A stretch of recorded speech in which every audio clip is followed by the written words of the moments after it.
Si tienes Biblia, ábrela a Esdras capítulo 1. Esdras capítulo 1, estoy emocionado de iniciar este estudio. Lo que voy a hacer es que voy a leer todo el primer capítulo y después oramos y después les explico más o menos la dinámica de esta serie y lo que vamos a estar haciendo. Dice así, Esdras 1:1. En el primer año de Ciro, rey de Persia, y les explico, a lo mejor no tienes mucho tiempo de cristiano, y Esdras se escucha como un profeta, no es un profeta, está después de Segunda de Crónicas y está antes de Nehemías. Entonces, si ya te fuiste allá por Ezequiel y Daniel y lo estás buscando y no lo encuentras, regrésate un poquito, es antes de Salmos, Job y todo eso.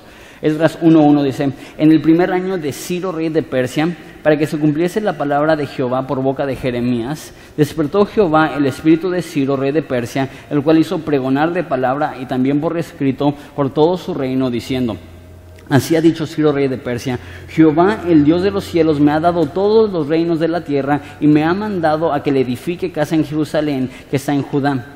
Quien haya entre vosotros de su pueblo, sea Dios con él y suba de Jerusalén, que está en Judá, y edifique casa a Jehová, Dios de Israel. Él es el Dios, la cual está en Jerusalén. Y todo el que haya quedado en cualquier lugar donde muere, ayúdenle los hombres de su lugar, con plata, oro, bienes y ganados, además de ofrendas voluntarias para la casa de Dios, la cual está en Jerusalén. Entonces se levantaron los jefes de las casas paternas de Judá y de Benjamín, y los sacerdotes y levitas, y todos aquellos cuyo espíritu despertó Dios, esta frase es clave, cuyo espíritu despertó Dios, para subir a edificar la casa de Jehová, la cual está en Jerusalén. Y todos los que estaban en sus alrededores les ayudaron con plata, oro y bienes y ganado y cosas preciosas, además de todo lo que se ofreció voluntariamente. Y el rey Ciro sacó los utensilios de la casa de Jehová que Nabucodonosor había sacado de Jerusalén y había puesto en la casa de sus dioses. Los sacó pues Ciro, rey de Persia, por mano de Mitrídates, tesorero, el cual los dio por cuenta a Sesbazar, príncipe de Judá.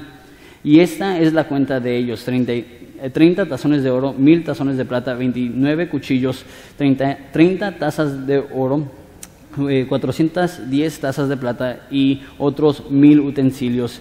Todos los utensilios de oro y de plata eran 5400, todos los hizo llevar Sesbazar con los que subieron del cautiverio de Babilonia a Jerusalén. Oramos.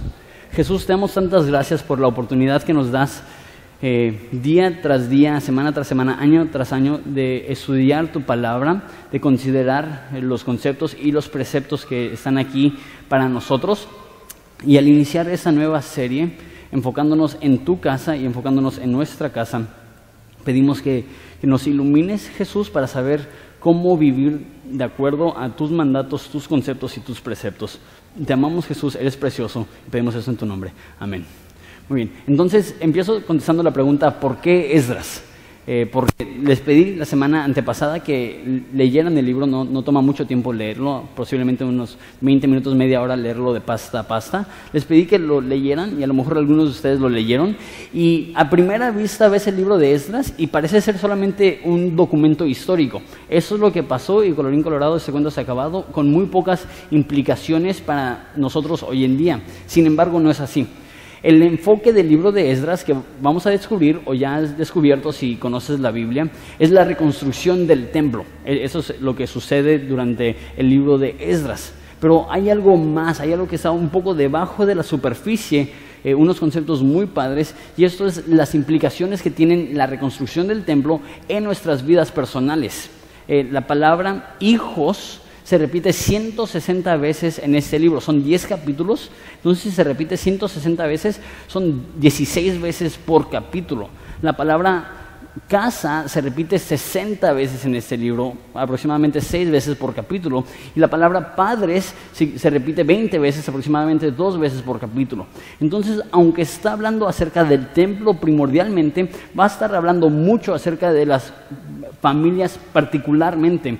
Entonces, vamos a estar viendo qué implicaciones hay para nuestra casa al tener las cosas en la casa de Dios en orden. Y vamos a ver temas súper importantes como el orden familiar, vamos a ver temas como la paternidad, vamos a ver temas como el legado, vamos a ver temas como el matrimonio, divorcio, unión libre, vamos a ver cosas como el manejo de nuestra economía, vamos a tocar temas muy polémicos, muy importantes, muy necesarios. Y ese libro que se escribió hace 2500 años contiene verdades viejas, pero verdades actuales, verdades que han permanecido por muchos años, pero verdades que son muy útiles para hoy en día. Entonces, lo investigamos, lo leemos, lo estudiamos. Versículo 1. En el primer año de Ciro, rey de Persia, para que se cumpliese la palabra de Jehová por boca de Jeremías, despertó Jehová el espíritu de Ciro, rey de Persia, el cual hizo pregonar de palabra y también por escrito a todo su reino, diciendo. Versículo largo, y voy a pasar la mayoría del estudio de hoy explicando este versículo. ¿Por qué? Porque estamos empezando a media Biblia, no entendemos estos conceptos. Entonces, para empezar, el primer año de Ciro, rey de Persia. Para empezar, si tú tienes una Biblia que tiene títulos y subtítulos, dice el título que tiene ahí arribita del versículo 1, dice, fin de la cautividad babilónica. Entonces, ¿quién es Babilonia? ¿Cuál es esta cautividad? ¿Quién es Ciro, rey de Persia? Para que se cumpliese la palabra de Dios por boca de Jeremías. ¿Quién es Jeremías? Y surgen muchísimas preguntas. Entonces, voy a pasar como 20, 25 minutos explicando este versículo y el contexto cultural y histórico. Entonces, si no te gusta la historia, lo siento. A mí sí me gusta mucho la historia, y más la historia de la Biblia. Entonces, les comento más o menos cómo llegamos a este punto. Nos quedamos en la última serie de Muéstrame tu gloria con Moisés. Moisés muere y su sucesor, Josué, los lleva a la tierra de Canaán, a la tierra prometida. Y están ahí por aproximadamente 500 años con lo que se llama teocracia. No tenían rey, seguían los mandatos directamente de Dios por la ley de Dios. Sin embargo, después de como 500 años en la tierra prometida, se hartaron y le pidieron a Dios un rey. Entonces Dios les dio un rey, aunque no querían que tuvieran un rey, y empezaron ahí ya no una teocracia, sino una monarquía. Ya existía un rey ahí. Y Saúl, de hecho, aunque tiene mala reputación por desobedecer a Dios, hizo buen trabajo, expandió el reino de Israel. Y después el sucesor de él fue David, y David hizo un trabajo excelente. Él expandió las fronteras de Israel como nunca habían estado antes. Fue una nación fuerte, fue una nación poderosa. Y después el sucesor de David, el rey Salomón, llevó los bordes del imperio hasta puntos más grandes. Y de hecho, muchos historiadores creen que durante el tiempo de Salomón, Israel era la nación más fuerte sobre la faz de la tierra. El único momento en el cual Israel ha sido un poder de ese nivel bajo el reinado de Salomón. Salomón fue un excelente rey, uno de los mejores reyes, pero ¿saben qué? Fue un terrible papá y fue un terrible esposo. Y eso le salió caro, no solamente a él, sino que le salió caro a la nación, porque su hijo no supo gobernar. Imagínate, Salomón fue un hombre que tenía 1000 mujeres. Imagínate ser su hijo, tener 999 madrastras. Eso va a ser un niño disfuncional, una familia disfuncional. Entonces, imagínate ese episodio de Laura en América. Mi papá tiene 1000 mujeres. ¿Qué pasa el desgraciado? Esa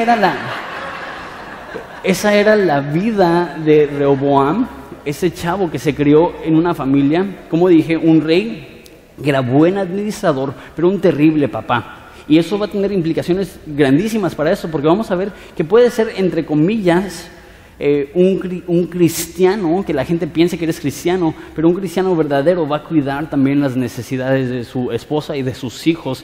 Y Salomón no hizo esto correctamente. Tuvo un buen reino, tuvo una pésima familia, y lo que hizo su hijo es que dividió el reino. El reino de Israel se dividió en dos partes, norte y sur.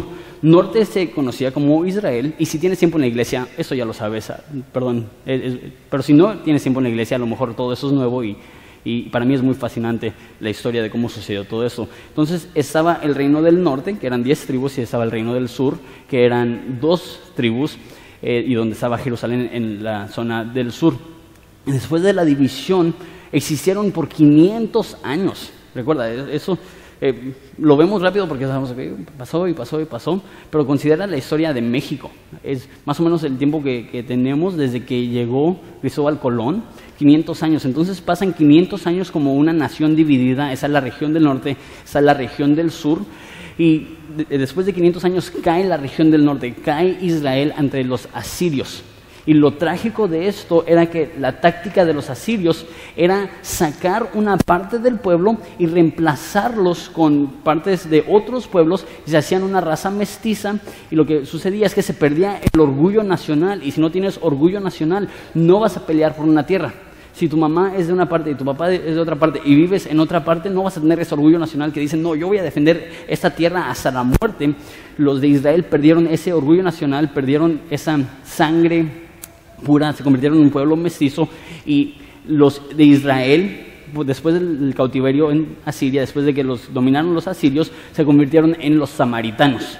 Y eso nos da a entender, ok, con razón había tanta rabia de los israelitas, de los judíos contra los samaritanos, porque los judíos habían peleado para permanecerse puros en su sangre, en su linaje, y los samaritanos no. Los samaritanos simplemente se dieron por vencidos y se casaron con mujeres que no eran israelitas, y se perdió la nación. La nación de Israel, la zona del norte, dejó de existir y fue reemplazada por Samaria. Ahora, la región del sur era Judea. Esa era una región más bien donde está Jerusalén, entonces tenían un poco más de orgullo nacional. Aquí está nuestra capital, y ellos tenían 2 que 3 reyes que amaban a Dios. En el norte todos los reyes eran malos, eran paganos, eran perversos. En el sur había un poco de moralidad, había un poco de amor por Dios, temor a Dios, y ellos fueron protegidos por Dios un poco más de tiempo. Aproximadamente 700 años después de la división de los reinos, cae la región del sur, cae Judea ante los babilonios. Y ahora, estos pueblos de los babilonios eran diferentes a los asirios. Lo que ellos hacían es que sacaban al pueblo y los llevaban de cautiverio para que no pudieran vivir más en su tierra, y tenían que vivir como esclavos en tierras ajenas. Y solamente dejaban algunos campesinos y alguna gente humilde para labrar la tierra, para que no se echara a perder la tierra. Entonces hubieran habido en Jerusalén unas cuantas personas, un pequeño remanente de gente humilde cuidando y labrando la tierra, pero la gran mayoría, los millones de judíos, ahora estaban esparcidos por todo el reino de Babilonia. Esto sucede por 70 años. Están los babilonios, el imperio de Babilonia, reinando sobre toda esa región hasta que llega el reino persa. Regresamos aquí al versículo 1, dice, en el primer año de Ciro, rey de Persia. El reino persa era por mucho el reino más poderoso, y eso se solidificó cuando conquistaron a Babilonia y tomaron todas las posesiones de Babilonia, entre ellas Jerusalén, entre ellas Judea, entre ellos todo lo que habían conquistado Jerusalén, todo lo que habían conquistado los babilonios, los babilonios. Además que así se dice. Entonces los persas conquistaron a Babilonia, y el reino se convirtió tan vasto que alcanzaba de Grecia a Etiopía, a India. Entonces es un reino enorme. Y acuérdate, esa es en la cultura antigua, donde tu pueblito era un reino, donde nosotros somos el reino de Michoacán, y nosotros somos el reino de Tamaulipas, y nosotros somos el reino, y todas las secciones pequeñas se consideraban su propia entidad, su propio reino. Ahora imagínate un reino de ese tamaño. Para que se den una idea, es más o menos el tamaño de los Estados Unidos, ese reino persa, una área enorme en la antigüedad. Ciro hubiera sido el hombre más poderoso en la historia de la humanidad hasta este punto. Nadie había tenido un ejército tan grande, nadie había tenido un imperio tan grande, y nadie tenía tanto poder. Es más, este imperio era tan grande que muchas leyendas surgieron a raíz de este imperio. Una de ellas, la leyenda de los 300. No sé si viste la película, pero la leyenda de los 300 surge de esta época, cuando los persas intentan conquistar a los espartanos y Grecia y demás. Entonces es un reino súper, hiper, mega poderoso, y lo vemos aquí en la Biblia. Eso es Persia. ¿Y qué tal? ¿Qué tal esta frase que dice, para que se cumpla lo dicho por Jeremías? Entonces, al parecer, hubo una profecía que se tenía que cumplir. Si quieren, vamos a verla. Ve, por favor, a Jeremías, capítulo 25, versículo 8. Jeremías 25. Espero que hayas traído Biblia, porque sí vamos a ver varios pasajes, y te van a volar la cabeza, no tienes idea. Está muy, muy fascinante esto. Jeremías 25, 8. Si no traes Biblia, va a estar en esa pantallita. Al pintar el techo se movieron los proyectores, por eso están apagados los proyectores. Entonces más te vale que tengas una vista impresionante o que hayas traído Biblia. Entonces dice así, Jeremías 25:8: por tanto, Así ha dicho Jehová de los ejércitos, por cuanto no habéis oído mis palabras, he aquí enviaré y tomaré de todas las tribus del norte, dice Jehová, y a Nabucodonosor, rey de Babilonia. Esos aproximadamente 30 años antes de que sucede esto. Eso es una profecía muy específica. Nabucodonosor, rey de Babilonia, mi siervo, y los traeré contra esta tierra y contra sus moradores y contra todas las naciones en derredor, y los destruiré y los pondré por escarnio y por burla y en desolación perpetua. Vamos a leer hasta el versículo 13. Y haré que desaparezca de entre ellos la voz de gozo y la voz de alegría y la voz de desposado y de la voz de la desposada, el ruido del molino y de luz de lámpara. Lo que está hablando aquí es que Dios va a enviar para castigar a Judea, va a enviar a los babilonios, pero después de un tiempo ya no va a haber celebración, ya no va a haber fiesta, ya no van a ser los babilonios, sino, mira lo que va a suceder, versículo 12, verso 12.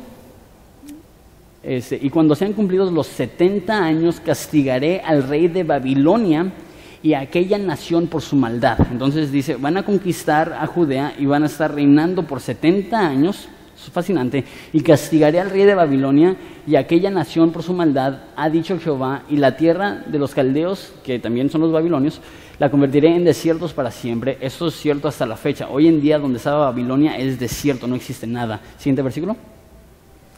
Y traeré sobre aquella tierra todas mis palabras que he hablado contra ella, con todo lo que está escrito en este libro profetizado por Jeremías contra las naciones. Entonces, lo que sucede aquí es que Jeremías, 30 años antes de que cae Judea ante Babilonia, dice, va a venir Babilonia y los va a conquistar. Y 100 años antes de que cae Babilonia, y 70 años, dice que van a haber 70 años desde la caída de Jerusalén a la caída de Babilonia. Y de hecho, David hubiera estado al tanto de eso, Daniel hubiera estado al tanto de eso porque él era un sabio en Babilonia. Él hubiera dicho, ok, Jeremías dijo 70 años, ya van 69, 6 meses. Y de hecho, él se acerca al rey y le dice, ¿sabes qué? Tu tiempo se acerca. Jeremías profetizó, tiene 70 años este reino antes de que venga el próximo reino. Si puedes, por favor, poner Jeremías 29:10. Esa es la otra profecía que vemos de Jeremías de este tiempo. Y recuerda, esto es 100 años antes de que sucede. Eso es increíble que eso haya sido profetizado a tal detalle. Y eso es el precursor de uno de los versículos más famosos y nos va a ayudar a entender el contexto de Jeremías 29:11. Dice así Jeremías 29:10. Porque así dijo Jehová, cuando Babilonia se cumplan los 70 años, yo os visitaré y despertaré sobre ustedes mi buena palabra para hacerlos volver a ese lugar. Okay, entonces, alto ahí. Versículo 10 dice que después de 70 años en cautiverio, Dios va a regresar a su pueblo a Jerusalén. Los va a regresar del cautiverio. Esa era una profecía, esa era una promesa de Dios. Entonces Daniel hubiera estado esperando, ok, 70 años, Dios nos va a regresar a nuestra tierra. Y es en ese contexto, versículo 11, ahora sí. Porque yo sé los pensamientos que tengo acerca de vosotros, dice Jehová, pensamientos de paz y no de mal, para daros el fin que esperáis. ¿Cuántos de ustedes han visto eso en una taza o en un calendario cristiano o en una calcomanía? Todos dicen, sí, me dejó mi novio, pero yo sé que los planes de Dios son para bien y no para mal. Y pues sí, es cierto, los planes de Dios son para bien y no para mal, pero el contexto de esto es que le está profetizando a una nación y está diciendo, ¿sabes qué? Estás a punto de ser esclavizada por 70 años, pero no temas. Al terminar de los 70 años van a regresar a su nación y los voy a dejar en libertad porque no los quiero destruir, mis planes son para bien y para mal. Nada más para que entiendan más o menos el contexto de Jeremías 29:11. Entonces regresen por favor a Esdras. Entonces en Esdras 1 dice que el rey Ciro, para que se cumpliese esta palabra, para que puedan regresar del cautiverio a Jerusalén, mira lo que sucede. Dice, despertó Jehová el espíritu de Ciro, rey de Persia. Y la pregunta es, ¿cómo le hizo Dios para despertar a un rey pagano? Para despertar a un rey poderoso, a un rey que en esa cultura eran vistos como dioses. ¿Cómo le hizo Dios para despertar su espíritu, el espíritu de Ciro? ¿Será que Dios le habló en una voz audible? Le dijo, Ciro, manda a mi pueblo a Jerusalén. ¿Quién sabe? A lo mejor. Pero yo tengo una teoría. y no está explícita en el texto, pero si tuviera que apostar el título de tu casa, yo creo que tengo una idea. Ahí les va. Daniel, cuando llega de Jerusalén a Babilonia, es un adolescente. Y cuando cae Babilonia, él era uno de los hombres sabios en Babilonia. Y lo que hacían en ese entonces es que no mataban a los sabios cuando conquistaban, porque los sabios eran los que más conocían la tierra que acaban de conquistar, y los sabios se convertían en consejeros para los reyes. Entonces Daniel hubiera sido uno de los consejeros para este rey Ciro.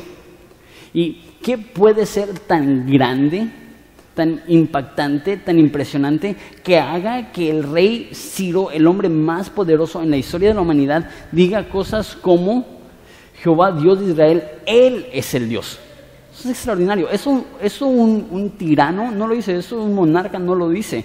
Él es el Dios, ni siquiera es el Dios de los persas, es el Dios de los israelitas, pero Él es el Dios. ¿Qué pudo haber tenido tanto impacto en la vida de Ciro que lo llevó a esa conclusión? Yo creo que Daniel estuvo ahí, yo creo que Daniel le compartió, y yo creo que Daniel le compartió algo muy específico. Veo conmigo, por favor, a Isaías 44. Isaías 44, versículo 27.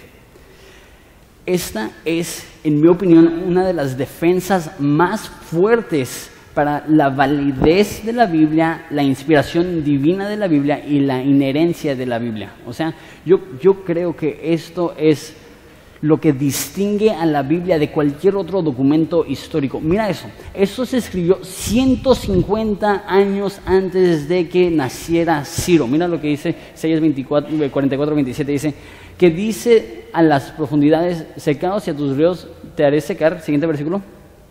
Que dice de Ciro. Están mencionando a Ciro por nombre 150 años antes de que nace. Dice: es mi pastor y cumplirá todo lo que yo quiero. Al decir a Jerusalén, serás edificada, y al templo serás fundado. 150 años antes de que existió Ciro, Isaías escribió: vendrá un hombre, se llamará Ciro, él va a reedificar el templo de Dios. ¿Te imaginas Ciro en su trono? Y llega Daniel y dice: ¿sabes qué? Hay una profecía bastante antigua, saca su pergamino, que tiene 150 años. Eso es como si alguien hubiera escrito algo de tu vida en el siglo XVIII. Y se lo trae al rey Ciro y dice: mira, aquí está tu nombre. Y hace 150 años fue profetizado que tú ibas a restablecer el templo del Dios de Israel. ¿Te imaginas? Ahora, hay personas que dicen: esto no puede ser, porque es ilógico que haya una profecía tan exacta.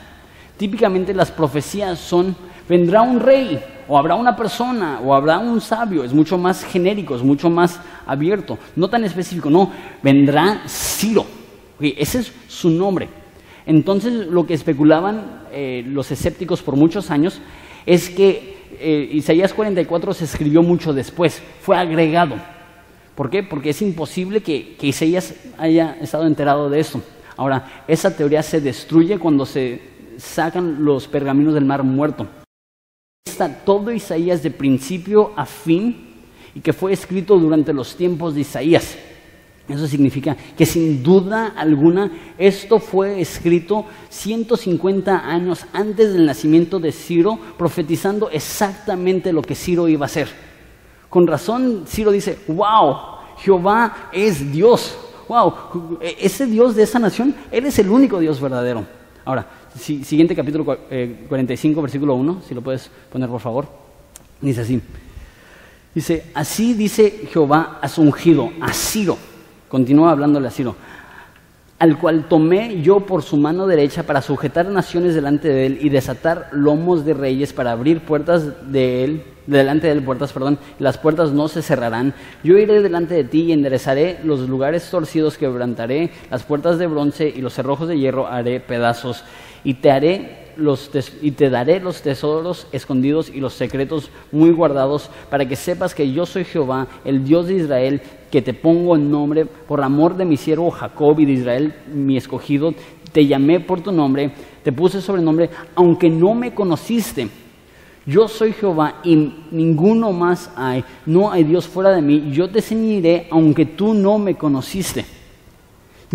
¿Te imaginas ser Ciro y leer esto? Le dice a Daniel: hace 150 años se escribió eso de ti, tú no me vas a conocer, yo te voy a dar todas las naciones del mundo, yo te voy a dar todo el poder que tienes. ¿Por qué? Porque quiero que reconstruyas mi templo.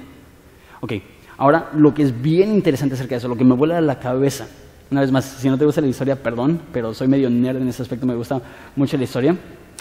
No hay ningún documento que revela la religión de Ciro, rey de Persia, que es rarísimo, porque desde los egipcios habían puesto la pauta que el líder del mundo, del imperio más fuerte, era visto como un dios.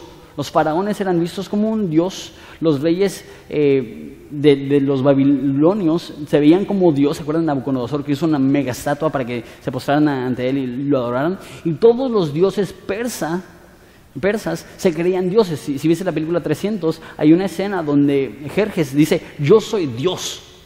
Y todos los reyes simplemente tenían esa opinión, yo soy Dios. Rey Ciro no, Rey Ciro dice, Dios de Israel, Él es el Dios. No tienen idea de cuán extremo hubiera sido eso para un persa leer. ¿Qué? ¿Ciro no es Dios? Dios de Israel, Él es el Dios. Y no hay ningún documento histórico que demuestre que Él adoraba a los dioses persas. Él simplemente no está registrado qué es lo que creía, que es increíble, porque todos los demás reyes eran muy devotos a sus dioses y ellos en sí se creían una deidad. ¿Qué puede ser tan fuerte, tan grande, que cambia la postura de este rey a creer en el Dios de la Biblia? El poder de la Escritura, el poder que él pudo ver. Aquí está mi nombre escrito desde hace 150 años. No sé si soy el único nerd y dice, wow. No sé si soy el único que ve eso y dice, ok, la Biblia no es cualquier libro. A lo mejor a veces decimos, sí, pues hay otras religiones o hay otras creencias. Nada se compara a eso. No hay ningún otro libro en ninguna otra religión que tiene profecía tan exacta, con tantos años de anticipo y tanta documentación secular que puede ser comprobada como los pergaminos del Mar Muerto. Ok, en otras palabras, todas las otras religiones están mal. En otras palabras, este es el único libro que puedes confiar, ese es el único libro digno, fidedigno de depositar toda tu creencia en él. ¿Por qué? Porque contiene cosas así. Solamente Dios puede escribir algo así. Ok, y a lo mejor tú dices, Jonathan, estás loco. No lo creo. Daniel, quién sabe, a lo mejor ni conoció al rey Ciro. Les leo algo del comentario de David Guzik, el que vino hace unas semanas, y si David Guzik lo dice, es la ley. Entonces, dice, es muy posible que el profeta Daniel fue un instrumento usado por Dios para despertar al rey Ciro. Él pudo haberle enseñado las profecías de Jeremías 25 y Jeremías 29, las profecías que les enseñé, que hablan del castigo de Babilonia después de los 70 años, y es casi certero que si le enseñó esos pasajes, también le enseñó Isaías 44, que menciona el nombre de Ciro 150 años antes de que nace. Entonces, si Guzik lo dice, lo creo. No es cierto. No soy el único que ve eso. Es muy probable que esta es la forma que Dios despertó, sacudió a ese rey, y ese rey dice, wow, Jehová de Israel, Él es Dios. Ok, ¿y qué es lo que hace? Dice, pregona por palabra y por escrito. Entonces manda un decreto a todo su imperio, un imperio enorme, y hace dos cosas. Manda a predicadores, eso es lo que significa pregonar.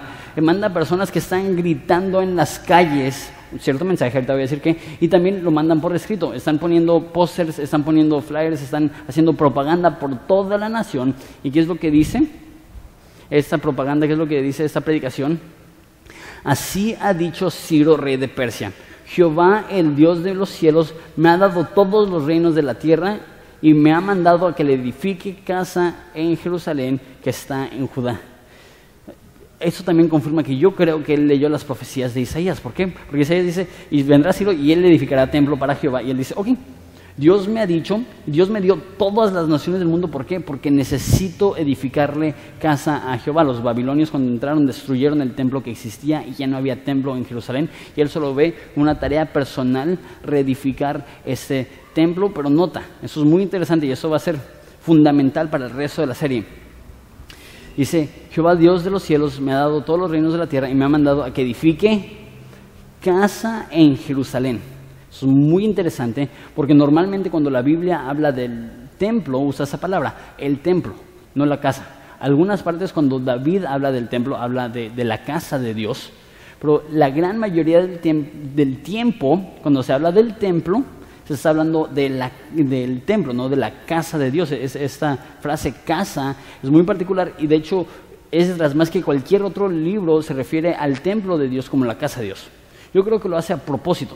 Yo creo que quiere cambiar nuestra mentalidad, que la casa de Dios, más bien que llegamos a Dios como llegamos a una casa, no a un museo.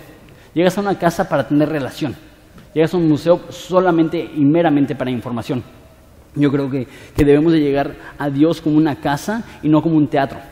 Llegas a un teatro para ser entretenido, llegas a una casa una vez más para tener relación. Yo creo que debemos de ver una relación con Dios como una casa y no como un club social. Donde dices, ¿sabes qué? Ya firmé, ya soy miembro, ¿cuáles son mis beneficios? Ya diezmé, ya di ok, ya estoy cumpliendo. No, eso no se hace en una casa. No tienes que firmar en una casa para pertenecer a esa casa. Tú perteneces a esa casa porque es tu hogar, porque es tu familia. Y yo creo que Dios quiere que veamos nuestra relación con Él como una casa y no como una corte. Él sí es juez, pero eso ya se solucionó en la cruz de Cristo y ahora nos invita a relacionarnos con Él como un padre se relaciona con su hijo y como un hijo se relaciona con su padre. Entonces, muy interesante esta frase, en la casa de Dios. Ahora, nota lo que dice, Jehová Dios me ha dado todas las tierras y tengo esa tarea ahora de edificar casa. Lo que me demuestra eso, Ciro entiende algo. Ciro entiende que absolutamente todo lo que tiene, lo tiene para el bien de la casa de Dios. Eso es una vez más extraordinario porque es un rey secular, es un rey pagano. Él dice, todo lo que tengo, Dios me lo dio para poder construirle una casa. Yo diría, eso también es nuestro fin, poder habitar con Dios, poder tener una relación con Dios, poder regresar a la adoración con Dios. Versículo 3. Quien haya entre vosotros de su pueblo, sea Dios con él, y suba a Jerusalén, que está en Judá, y edifique, una vez más, ahí está la frase, la casa de Dios de Israel. Él es el Dios, la cual está en Jerusalén. Y a todo el que haya quedado en cualquier lugar donde more, ayúdenle los hombres de su lugar con plata, oro y bienes y ganados, además de las ofrendas voluntarias para la casa de Dios, la cual está en Jerusalén. Okay, ¿qué es lo que está pasando? Ciro está diciendo, el que quiera regresar a Jerusalén para edificar la casa, vaya. Pero ¿qué es lo que va a pasar? No todos se van a animar. ¿Por qué? Son 1200 kilómetros en el desierto de Irak, hoy en día, de Siria, hoy en día, y no tienen ningún método de transporte, se van a ir a pie. Okay. Y si a veces nos da flojera ir de aquí a Tijuana o algo manejando, imagínate irte de aquí a La Paz caminando con tu familia, en el desierto, desprotegido. Esto era una labor de mucho miedo, de mucho peligro, y la mayoría de la gente decidieron no hacerlo. De hecho, nada más una fracción, aproximadamente 44,000 personas regresaron de las más de 1 millón de judíos que existían. Entonces, es un porcentaje muy pequeño.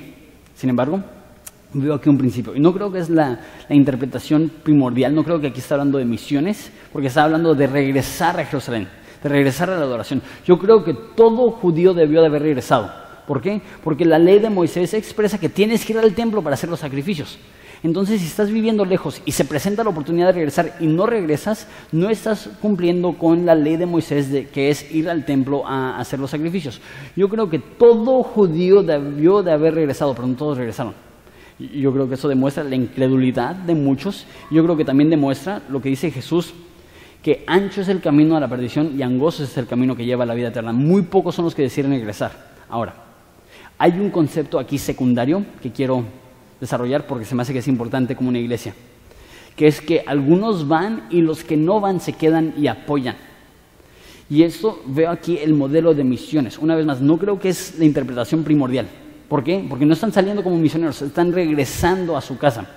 Pero yo creo bíblicamente la exhortación que todos tenemos una opción, o ser misioneros o apoyar a las misiones, pero nadie puede estar neutral en la causa de las misiones.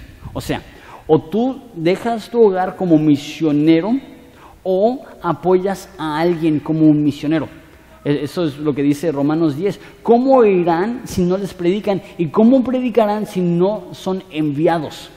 Cada uno de nosotros debemos de participar en misiones. Y si tú estás ofrendando, quiero decirte que aproximadamente el 15%, no lo sabía hasta ayer que vi los números, más o menos el 15% de nuestros ingresos este año fueron a misiones.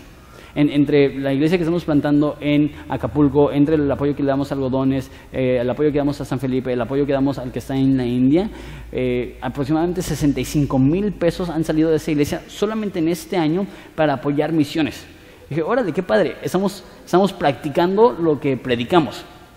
Pero, digo yo, no es suficiente que tu participación sea solamente, ok, le doy a la iglesia y sé que la iglesia le está dando a misiones, sino que cada uno de nosotros podamos decir, voy a apoyar a un misionero, aunque no tenga nada, le voy a apoyar con 10 pesos semanales, nada más para que él sepa que estoy orando por él.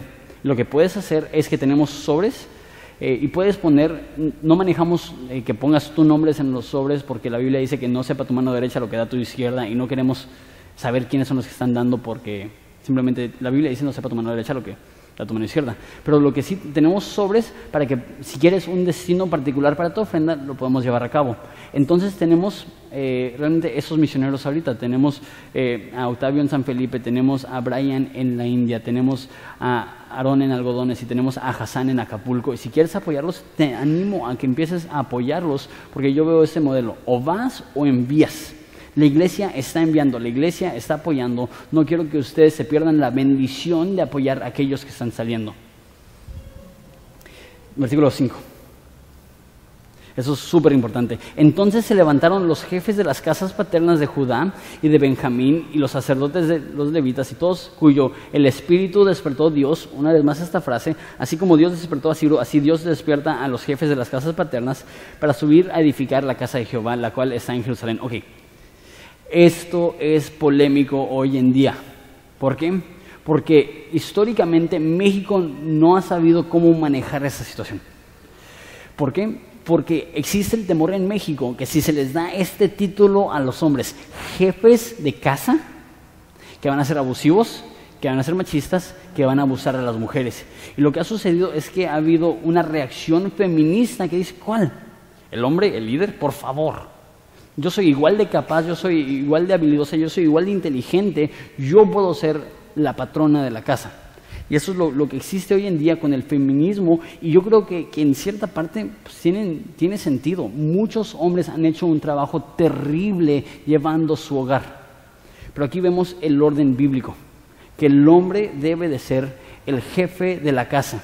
No como un dictador, no como un autoritario, no como un tirano diciendo hagan lo que yo digo, sino es una persona que se da de sí mismo, que se sacrifica, que se esfuerza. ¿Por qué? Para proveer las necesidades de su hogar. La Biblia dice en 1 Timoteo que si uno no provee para las necesidades de su hogar, ha negado la fe y es peor que un incrédulo.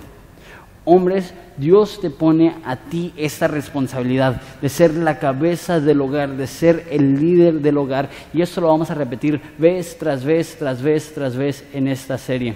Y lo dije hace unas cuantas semanas, lo más común hoy en día. Y lo que hubiera pasado si esto fue escrito a mexicanos, hubiera dicho... Y mandó a dar a pregonar el presidente, dijo, si quieren ir a adorar, ¿y qué es lo que hubiera pasado? Las mujeres hubieran agarrado a los hombres, vamos, y los hombres hubieran dicho, no quiero ir a adorar, no, aquí ya estamos cómodos. Y las mujeres hubieran sido las que toman la iniciativa, porque eso es lo que parece que sucede en México y en la mayoría del mundo. En las cosas espirituales, las mujeres toman la iniciativa. Hombres, por favor, si quieres tener respeto de tu familia, toma la iniciativa en las cosas espirituales. Ahora, no estoy hablando solamente de venir, ofrendar, participar, pero estoy diciendo, ¿estás orando con tu esposa? ¿Estás leyendo la Biblia con tu hijo? No es para dar propaganda, pero sí. Ven a la conferencia de varones. Ven y siéntate bajo varones que están haciendo un buen trabajo, amando a sus esposas, trabajando duro en sus trabajos para ver cómo se hace. No tengas tanto orgullo que digas, no, yo no necesito ayuda. Dios te pone a ti esta carga, esa responsabilidad, esa bendición. Y hombres de Horizonte, quiero que este sea una de las cosas que nos identifica como un pueblo. Que aquí los hombres nos ponemos los pantalones, guiamos, protegemos y somos los líderes espirituales de nuestro hogar. Más adelante voy a hablar, si eres mamá soltera, también esto aplica para ti. Si eres mamá soltera y no hay un hombre, Dios te ha dado doble chamba y no sé cómo le hacen las mamás solteras. En mi opinión, ser mamá soltera es de lo más bello y lo más difícil y lo más sagrado. Y si tú estás aquí y estás haciendo la chamba de mamá y papá, mis respetos, que el Espíritu Santo te llene para hacer esta tarea que solamente vas a poder hacer con su fuerza. Pero eso lo vamos a ver más adelante. Ahorita quiero enfocarme en hombres de familia. Ellos fueron los que tomaron la decisión difícil. Vamos a ir a adorar a Dios. Esa es mi oración, que hombres tomen esta decisión. Voy a guiar a mi familia en los caminos de Dios. Versículo 6. Y todos los que estaban en sus alrededores les ayudaron con plata, oro y bienes ganado y otras cosas preciosas, además de lo que se ofreció voluntariamente. Okay. Eso es interesante porque vamos a ver adelante que no solamente los judíos participaron, sino que empezaron a participar todos. Los persas empezaron a dar y, si el rey quiere reconstruir el templo, vamos a hacerlo padre. Y hasta los persas empezaron a dar para apoyar la reconstrucción del templo. Esto es el producto de buen liderazgo. Entonces, paso la mayoría del tiempo hablando de ustedes y lo que ustedes necesitan hacer para conocer a Dios y lo que sea. En esa ocasión me toca a mí. Oren por mí, porque la verdad, mucho del liderazgo es saber tener buena visión y saber dirigir un pueblo por los caminos de Dios. Y mucho de las acciones que suceden dentro de la iglesia se deriva de la visión del pastor y de los líderes titulares. Entonces, oren por mí, porque quiero guiarlos por buenos caminos, quiero ser un buen pastor. Ora por los líderes de Horizonte, porque nos toca a nosotros la chamba de poder lanzar y dar la visión que Dios nos ha dado. Y no es cosa fácil. Ciro tiene un don increíble de que él manda ese mensaje y aún los no cristianos participan. Aún la gente que no conoce al Dios de la Biblia dice, ¿cómo puedo apoyar esto? ¿Por qué? La increíble visión que tiene Ciro. Versículo 7, vamos a leer del 7 al 11. Con esto concluimos el estudio verso a verso del primer capítulo y después tengo unos puntos más que quiero dar antes de concluir. Dice así: y el rey Ciro sacó los utensilios de la casa de Jehová. Cuando llegó Babilonia, destruyó el templo y sacó todos los utensilios y se los llevaron y los usaron para sus celebraciones paganas con dioses paganos. Mira lo que dice, que Nabucodonosor había sacado de Jerusalén y había puesto en las casas de los dioses. Lo sacó pues Ciro, rey de Persia, por mano de Mitrídates, tesorero, el cual los dio por cuenta a Sesbazar. Sesbazar es el líder de Judea, va a ser el líder del grupo de gente que regresa a Judea. El nombre Sesbazar es el nombre hebreo de Zorobabel. La mayoría del libro se le va a referir a este hombre como Zorobabel. Es importante saber esto porque Esdras, aunque el libro de Esdras lleva el nombre Esdras, Esdras no aparece en la historia hasta el capítulo 7. Realmente el protagonista del libro de Esdras, del capítulo 1 al capítulo 6, es Sesbazar, es Zorobabel. A él lo vamos a conocer un poquito mejor las semanas que vienen. Pero le dio por cuenta a Sesbazar esos artículos, dice el versículo 9, y esta es la cuenta de ellos: 30 tazones de oro, 1000 tazones de plata, 29 cuchillos, 30 tazas de oro, otras 410 tazas de plata y otros 1000 utensilios. Todos los utensilios de oro y de plata eran 5400 y todos hizo llevar Sesbazar con los que subieron del cautiverio de Babilonia a Jerusalén. ¿Qué es lo que están haciendo? Están haciendo un conteo específico de todo lo que tienen y lo están publicando a todo el pueblo. ¿Por qué? Porque eso es lo que se llama ser transparente. Eso es, digo la cifra bien, hay 5400 utensilios. Si llegan 4300, saben que Sesbazar se aventó unos cuantos utensilios para su propia casa. Entonces, estas son cuentas claras. ¿Por qué? Porque son las cosas de Dios y debemos de tener aún más cuidado con las cosas de Dios. Esa es nuestra filosofía.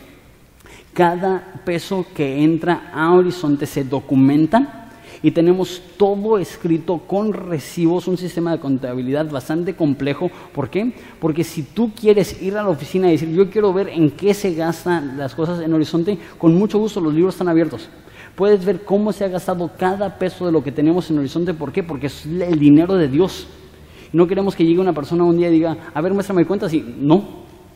Tenemos esta póliza. Los libros están abiertos. Cualquier persona los puede ver y una forma que manifestamos esto es que cada enero tenemos una presentación, unas diapositivas y les enseñamos exactamente en qué gastamos cada centavo que entra a Horizonte. ¿Por qué? Porque es lo que hacían ellos.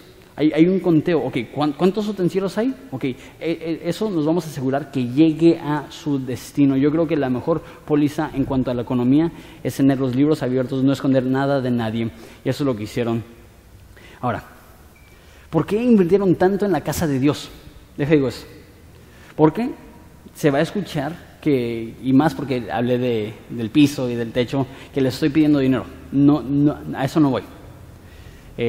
A lo que voy es la inversión tremenda que hicieron a la casa de Dios. Ahora, en el Antiguo Testamento, el templo, la casa de Dios, era hecha de piedras preciosas, era un edificio. Pero la Biblia dice en el Nuevo Testamento que eso es del viejo pacto y ahora ya no, el templo de Dios ya no es un edificio con piedras, tabiques y techo de lámina. Nosotros somos el templo de Dios. Nosotros somos el pueblo de Dios. Si tenemos tabiques, si tenemos láminas, si tenemos techos, porque necesitamos reunirnos, necesitamos congregarnos. Pero esas paredes, este suelo, este piso, esta pintura no es la iglesia. Es algo que podemos hacer para mejorar nuestra experiencia al reunirnos.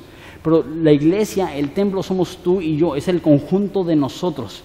Mi pregunta es, ¿qué es lo que estás haciendo para mejorar el pueblo de Dios? ¿Qué es lo que estás haciendo para mejorar el templo de Dios? Ellos estaban dando sus vidas. Están diciendo, me voy a ir, voy a dejar mi comodidad, voy a dejar mi tierra, voy a dejar todo lo que conozco. Acuérdense, estaban viviendo ahí 70 años y regresaron a Jerusalén. ¿Por qué? Porque querían restablecer la casa de Dios. Y muchos de aquí tenemos problemas profundos en nuestra casa porque no hemos visto la importancia de invertir en la casa de Dios. Una vez más, estoy hablando más que nada de relación. ¿Ya estás en un grupo en casa? ¿Ya estás sirviendo? ¿Ya estás ayudando y apoyando? Y si la respuesta es no, la siguiente pregunta es ¿por qué? Y a lo mejor la respuesta es, pues no sé, nada más no me he animado. Te diría, Dios está publicando hoy. Es necesario dar tu vida por el bien de esta comunidad. Es necesario dar tu vida por el bien de la iglesia en general. Es necesario dar tu vida por el bien de la comunidad, de las piedras vivas que forman la casa de Dios. Ahora, la iglesia en general, creo yo, que está pasando, no estoy hablando tanto de esa, pero la iglesia mundial está pasando por un tiempo muy difícil, donde cada vez hay más iglesias con falsa doctrina, cada vez hay más iglesias donde no se predica la palabra de Dios. Y les voy a leer estadísticas. Tristemente no encontré estadísticas para México porque no creo que existan. Esas son estadísticas para Estados Unidos. 6,000 iglesias cierran cada año. En Estados Unidos, 6,000 iglesias dejan de existir cada año. 3,500 americanos se van de la iglesia cada día. Esto no es para cambiarse a otra iglesia. Esto es cada día en Estados Unidos. 3,500 personas dicen, son puros hipócritas, ¿para qué ir? Ese es el estado de la iglesia mínimo en Estados Unidos. Solo 1 de cada 10 pastores va a salir bien del ministerio. 1 de cada 10. O sea que el 90% de los pastores se van a desanimar, se van a ir, se van a descalificar moralmente, se van a frustrar, se van a pelear. Solamente el 1% de los pastores terminan bien. Solamente el 20% de los americanos van a la iglesia. Frecuentemente, eso a lo mejor no aplica a México. Solamente el 15% de las iglesias en los Estados Unidos están creciendo numéricamente. Solamente el 2% de las iglesias en Estados Unidos están ganando a personas a Cristo.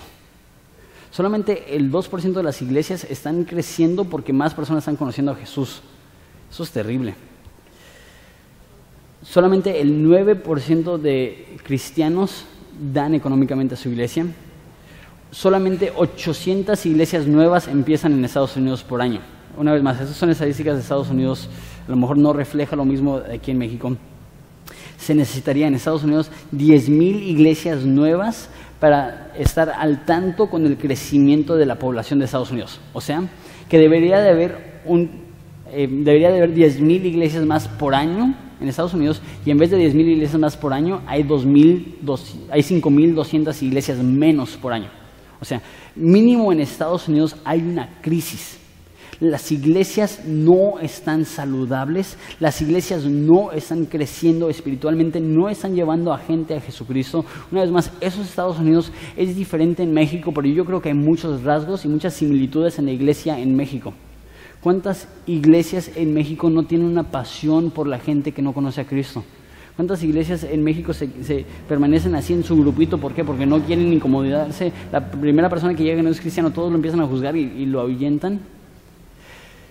Tenemos que cuidarnos de no ser así nosotros. Tenemos que cuidar que esta casa de Dios esté bien cuidada. Tenemos que asegurarnos que en este lugar la gente sea bienvenida, la gente pueda conocer a Jesucristo, la gente se pueda arrepentir de sus pecados, la gente pueda tener una nueva vida en Jesucristo. Esa serie es importantísima porque este tema es más importante que nunca. El bienestar de la casa de Dios, de la iglesia, es más urgente que nunca, y yo creo que hay más casas que se están destruyendo hoy en día por negligencia en las cosas de Dios que nunca. Entonces termino con 5 puntos, dice el primer punto. 5 preguntas, esas van a estar en tus guías de grupos en casa. Si tú vas a un grupo en casa, eso lo vas a platicar esta semana. ¿Quién ha puesto Dios en tu vida para compartirle acerca del amor de Dios por Él? ¿Quién ha puesto Dios en tu vida? Y es más, escríbelo. Escribe esta pregunta y contéstala. Y a lo mejor lo puedes compartir en tu grupo en casa entre semana. ¿Quién ha puesto Dios en tu vida para que compartas con Él? Eso puede ser un maestro, esto puede ser una persona que trabaja contigo en tu área de trabajo, lo que sea. ¿Quién ha puesto Dios en tu vida para que compartas acerca de Cristo con Él? Pregunta número 2. ¿Qué talento o habilidad tienes que puede ser de beneficio para el cuerpo de Dios? ¿Eres plomero? A lo mejor Dios está llamando a que vayas a la casa de una mamá soltera que que está trabajando todo el día, que no tiene forma de arreglar su plomería, y que vayas y como bendición le arregles la plomería. Eres, no sé, ingeniero. A lo mejor Dios te está llamando a que le apoyes a alguien con la construcción de una casa, o no sé. ¿Cuáles son los dones y talentos y habilidades que tienes que pudieran ser de uso para el cuerpo de Cristo? Número 3. ¿Será que Dios te está despertando a ti para un llamado misionero?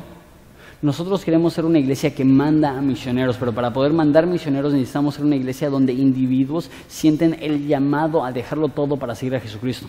Y debes considerar tú, Dios te está llamando a ti a dejarlo todo por amor a su nombre para ir a donde su nombre no está siendo predicado, para iniciar una iglesia o apoyar una obra. Si Dios está poniendo eso en tu corazón, acércate conmigo, queremos apoyarte. Queremos ver que ese sueño se haga realidad porque queremos ver a muchos misioneros enviados de esta congregación. Pregunta número 4. ¿Eres un cristiano que se ha quedado dormido? Es una pregunta. ¿Eres un cristiano que se ha quedado dormido? ¿Por qué? Yo he visto que es posible que en la rutina te quedas dormido. Una anécdota de volada, ya estoy terminando. No sé tú, yo no soy muy de mañana. Yo en la mañana me despierto, típicamente 7 de la mañana más o menos, me levanto. Me despierto como a las 12. O sea, las primeras 5 horas soy como un zombie. Estoy despierto, tengo los ojos abiertos, estoy haciendo cosas, pero como que el hámster como que todavía no calienta y como que no está corriendo al 100%. Nada más no soy de mañana. Si no he tomado café, la verdad no carbura mi cerebro. Y lo que sucede, no sé tú, yo tengo una alarma en mi teléfono y lo que hago es que la apago. Y a veces, mi esposa odia esto, a veces tardo 45 minutos, 1 hora apagando mi alarma cada 9 minutos. ¿Hay alguien así o soy el único? Ok, gracias. ¿De atrás nadie? Yo cada 9 minutos apagando mi alarma, y tengo un teléfono touch que no tiene botones. Y llegó al punto, escúchame aquí, llegó al punto donde sabía cómo apagar la alarma, no tiene botones, así calcularle dónde estaba en la pantalla el botoncito así, sin despertarme. Entonces de repente ponía mi alarma a las 6 de la mañana y veía mi reloj y eran las 7 de la mañana y sin darme cuenta apagué mi alarma 5 veces sin despertarme. ¿Soy el único o soy el más dormilón de la congregación? Dios le dijo a Jonás, ¿qué hacéis, dormilón? Así, casi tengo que poner eso como alarma. La verdad batallo mucho para despertarme, pero ¿qué es lo que me di cuenta? Si algo es muy repetitivo, hasta dormido lo puedes hacer. Y eso de la alarma es algo tan repetitivo que hasta dormido sabía apagar mi alarma. Y hay muchos cristianos así, que están en la rutina del cristianismo y ya lo han hecho tantas veces que ya es tan rutinario que aunque sus cuerpos están despiertos, sus espíritus están dormidos. Y a lo mejor Dios quiere que te despiertes y llegues a una nueva pasión en Jesucristo hoy. Termino con esa última pregunta. ¿Estás no solamente dormido, sino muerto en tus delitos y pecados y necesitas renacer a una nueva vida? Porque yo creo que un cristiano se puede dormir y necesita despertar, pero un no cristiano, la Biblia dice que está muerto en sus delitos y pecados. Y lo que tú necesitas no es que alguien te grite y te diga, ¡despierta! Lo que tú necesitas es que alguien te diga, ¿sabes qué? Dios puede hacer un milagro, Dios te puede dar nueva vida. Dios te puede transformar completamente. Y a lo mejor tú estás aquí y no eres cristiano y te estás dando cuenta que tú estás dormido espiritualmente, muerto espiritualmente, y que no has seguido el orden de Dios, que no has ni siquiera conocido la casa de Dios, que significa pertenecer a su familia. Y a lo mejor hoy será el día que Dios te da una nueva vida.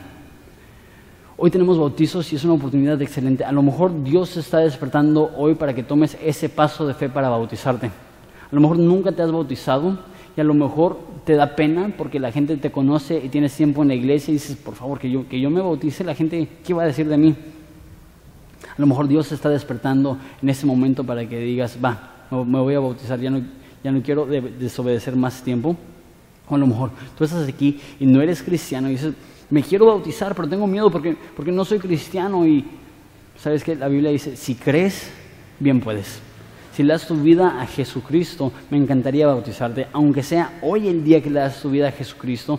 Dijo el etíope en Hechos, que vimos hace como un año, dijo, ¿qué me impide ser bautizado? Aquí hay agua. ¿Sabes qué? Aquí hay un poco de agua. ¿Qué te impide el que seas bautizado? ¿Les parece si oramos? Lo que vamos a hacer es, al terminar las alabanzas, yo voy a estar allá esperándolos en la pila y aunque no te vayas a bautizar y aunque no conozcas a nadie que se va a bautizar, tenemos una lonita, queremos celebrar la decisión que van a tomar las personas de bautizarse. Entonces nos vemos afuera en un segundo, pero ahorita vamos a orar. Vamos a ponernos de pie.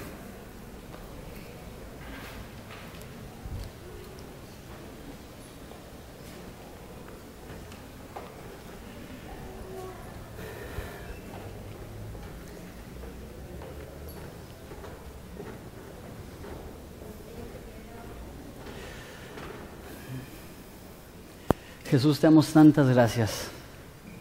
¿Por qué? Porque tu palabra es viva y es eficaz y es más cortante que cualquier espada de dos filos. Lo que yo más me llevo de aquí es cuán confiable es tu palabra. No hay nada como ella. No hay ningún documento con tanta validez, que sea divina como esa escritura. Y al meditarla y al estudiarla y al considerarla, algo sucede en nuestro corazón. Despertamos, somos sacudidos. Despiértanos, oh Señor. Despiértanos como una iglesia, despiértanos como líderes, despierta a nuestras familias, despierta a los padres de familias. Te pido por los que no son cristianos, te pido que tú derrames tu amor en su vida como una catarata en este momento, que ellos estén convencidos de que tú les amaste tanto que mandaste a tu Hijo a vivir una vida perfecta, a morir la muerte más cruel y a resucitar para entregarles el regalo de la vida eterna. Y que ellos puedan recibir ese regalo de la salvación. Y que ellos puedan decir, ya no más, dejaré mi vieja vida atrás y seguiré a aquel que me amó y dio su vida por mí. Te pido que tú salves en este momento a aquellos que están depositando su fe y su confianza en ti. Que tú perdones a aquellos que se están arrepintiendo de sus pecados. Que tú renueves a aquellos que se están dando cuenta que están muertos en sus delitos y pecados y necesitan una nueva vida. Haz tu obra, Jesús. Ya hicimos lo nuestro. Yo ya prediqué, ellos ya escucharon y necesitamos que en este momento hagas lo que solamente tú puedes hacer y que tú hagas de hombres muertos, hombres nuevos. Y de hombres dormidos, hombres despiertos. Y de familias disfuncionales, familias que te glorifican. Y de vidas ausentes en la batalla espiritual como una congregación, una comunidad, a miembros integrados en la pelea por las almas de esta ciudad. Te doy gracias por el honor de poder predicar. Te doy gracias por el honor de poder enseñar la palabra. Te doy gracias por el honor de predicarle a una audiencia que te ama y te quiere escuchar. Te pido que les bendigas y te pido que bendigas a esta congregación. Te pedimos esto en tu nombre precioso. Amén.